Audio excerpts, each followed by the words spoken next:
All right, everybody, welcome back to Beans No Ball. Got some breaking news.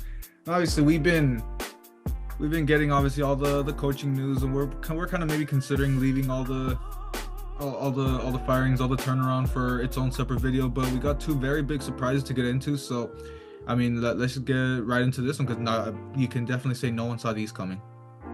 Yeah, so obviously starting off with the most recent one from yesterday morning, which is really the most surprising one, was Mike Vrabel, Tennessee Titans getting fired in the morning of yesterday. That was pretty much the big surprise here. I mean, Mike Vrabel, he really turned that Tennessee Titans team around with his tenure there. I mean, sure, they haven't had some postseason success. I know with them, training with their star AJ Brown really took a toll on that, but Mike Vrabel, he's a really, really good coach, and I know him getting released. I mean, him getting fired from the Titans, there's like, I want to say 10 Which that in teams already. itself was kind of the biggest surprise that they were actually going to fire him, which, the owner ended up like giving explanation, I guess. But I mean, everyone was expecting if Vrabel was going to go, he was going to probably be traded because we know the speculations with the Patriots. That's kind of been the biggest thing, if Bill Belichick does end up going, he's probably going to be a candidate there, which now that's kind of the most expected thing. But we thought maybe a trade was going to happen.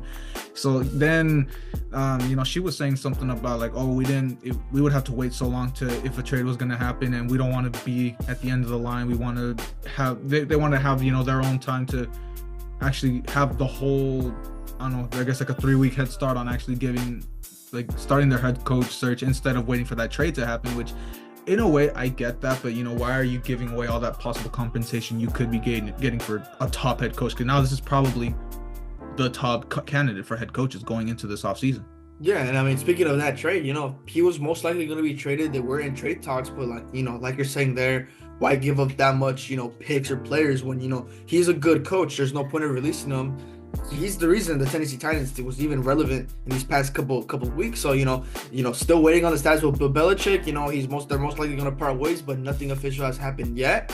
But, for all to come to set, if he does, which is most likely, once he leaves, Vrabel, I think the Patriots, it's going to be a top possibility for him to coach there. I know a lot of people expect him to be there, and then obviously following up with Vrabel, another, I guess you could say was expected, but, kind of out of the blue, literally I think this morning. I don't think anyone was expecting this one. Yeah. I mean, sure. I mean, you can see why. I mean, we were just saying right now, we haven't even said it. Pete Carroll, obviously, big surprise. But I mean, we kind of just mentioned. I mean, you didn't see it coming, but you can definitely see why. I mean, especially after last season, I guess it was more of a resurgence, and going into this season, it was a very big disappointment to miss the playoffs. I mean, they were kind of expecting to probably win a playoff game into this season after the turnaround that they went off last season. So, I mean, at the end of the day, you could really see why. I mean, it's probably just shake things up, kind of go into the next regime. And obviously we kind of just got into, Dan Quinn, you are a Seattle Seahawks. Is probably going to be the top candidate.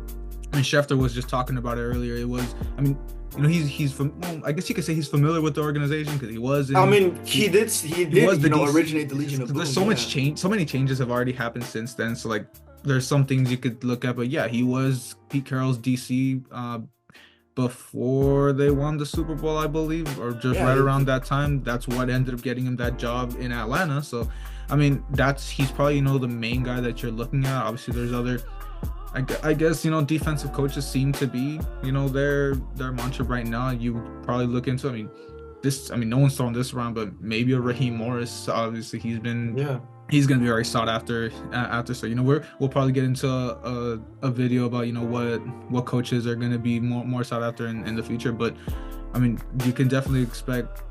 I would honestly expect a defensive coach, and that's why we're saying Dan Quinn. But I mean, it's just a big surprise. I've been seeing a friend of mine was saying, oh, we're missing out our extra 2 bye weeks that with facing Pete Carroll twice a year. And I mean, sure, jokes there, but I mean, he would always give the Rams a tough battle, and he was definitely a great coach, and easily a Seattle legend, obviously getting them to 2 Super Bowls, winning one. It's going to be really different seeing the Seattle Seahawks without Pete Carroll.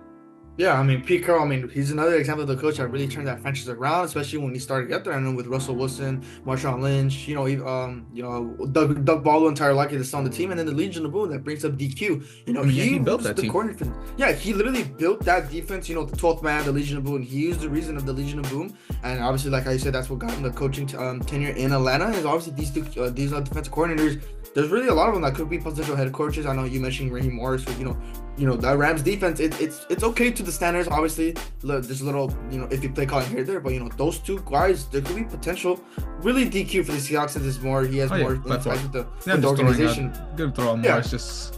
Always, yeah, I mean, no, without a doubt, Raheem Morris, give him his flowers. I mean, for you saying that, I'm not gonna go out and say, oh, we're a top defense. We're not. But the main thing here is, I mean, look what we're working with, and look at the improvement we've gotten from last season. I mean, I would always get the jokes of, Morris.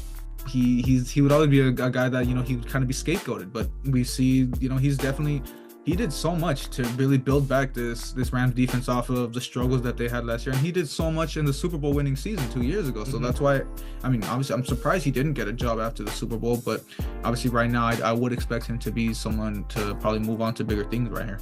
Yeah, and obviously, looking at the Seahawks now, they're really in doubt. They really got to be in search of that, head coaching position, especially what their team is right now. Is Geno Smith start questioning his ability to be the starting quarterback next season, and then obviously when you have a young defense like that, defense like that, that Seahawks defense, it has a lot of potential to be. Obviously, it just depends on the right coaching, the right team. They have the players, young rookies, like Witherspoon and Tariq Woolen, the two guys on that defense. Same with Bobby Wagner, who's old as hell but still getting it done.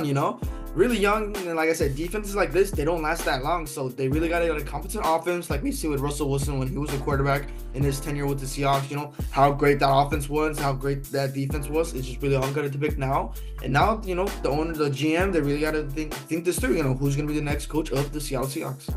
Yeah, I mean, it's funny to say that. I mean, these defenses don't last long, and we see Bobby Wagner and guys like that it's at the tail end, but like you said too, like Devon Witherspoon and Tariq Woolen, you also got those new guys being ushered in, so you can obviously see that's probably why a defensive head coach would be really good. You think really mentor these guys up, and obviously having Bobby Wagner there, that's kind of he's ending his way out, he's bringing them back in, and you mentioning Geno Smith, that's probably something, maybe a day 2 quarterback, see if they're gonna just take a little risk. Obviously something the Rams did with Stetson Bennett, that was kind of a little disaster in itself, but I think the Seahawks are definitely going to be looking to move on from Geno in the near future. And I mean, I guess it's going to be back to a little bit of struggles in Seattle, but I mean, they're definitely a team to look out for, just because of that defense in itself.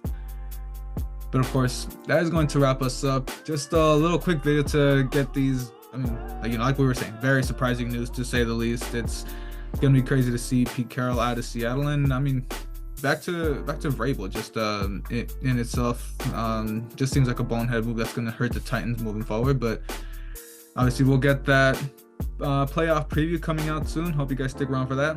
Thank you guys for watching. Hope you like and subscribe, and we'll see you guys soon.